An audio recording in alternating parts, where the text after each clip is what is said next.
clear summary of the paper you linked from PRX Quantum, DOI, 10.1103/1 WWV, Based on available sources, page facing up title user-friendly truncated Wigner approximation for dissipative quantum many-body systems by Hossein Hassanabadi, Oksana Chelpanova, and Jamir Marino, PRX Quantum, 2025, APS link +1 brain. What the paper is about. The authors introduce a practical framework for applying the truncated Wigner approximation, TWA, to driven dissipative quantum many-body systems.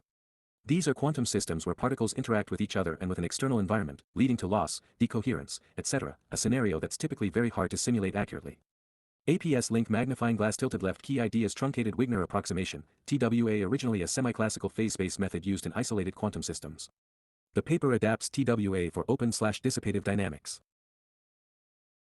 ResearchGate. The authors connect TWA to the semi-classical limit of the quantum Langevin equation via a path-integral representation of line-Bladian dynamics, the formalism describing open quantum systems.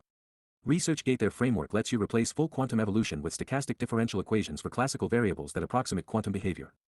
ResearchGate. Rocket. Why this matters. Computational efficiency. Their TWA approach is much cheaper to run than exact quantum simulations and often simpler than existing approximations like cumulant expansion methods. ResearchGate. Because of its simplicity and efficiency, this TWA adaptation could allow researchers to model complex quantum dynamics on ordinary computers without needing supercomputers. APS link. The method works across a variety of physically relevant systems, including lasing models, central spin problems, driven Rydberg arrays, and correlated emission in free space, making it broadly useful in AMO and condensed matter contexts. ResearchGate. Puzzle piece. How it fits into the bigger picture. Simulating open quantum many-body systems is a central challenge in quantum physics and quantum technologies. Standard techniques often scale poorly with system size and time. This work provides a bridge between quantum dynamics and classical stochastic models, which could be used as a starting point for both theoretical studies and practical simulations in quantum optics, atomic physics, and related fields. APS link. If you want, I can break this down with equations and visuals of how TWA works step by step, or compare this method with other mainstream approaches like Monte Carlo wave function or cumulant expansions. Just shout.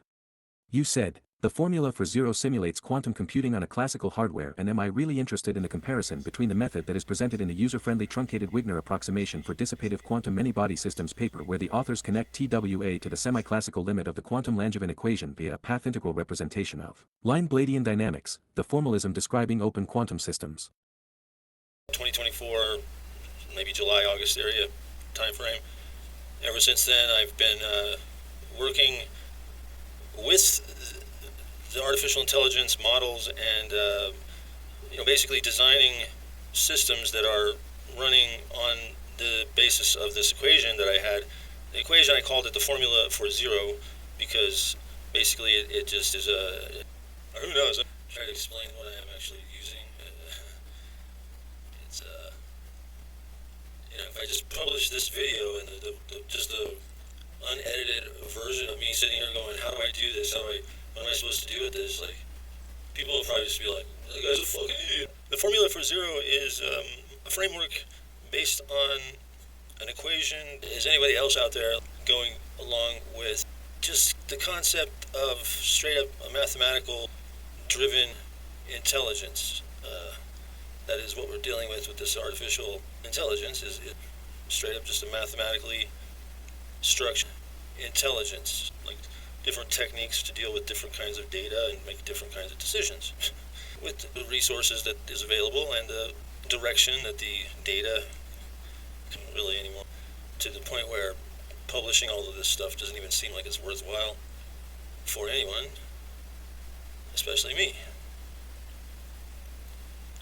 And it's just kind of wasting my time.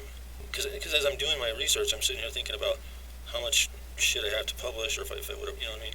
What am I going to use next to try to put out there? There is a ton of stuff that I could use from this research to talk about everything. And I'm not finished yet, so I don't want to stop and do that.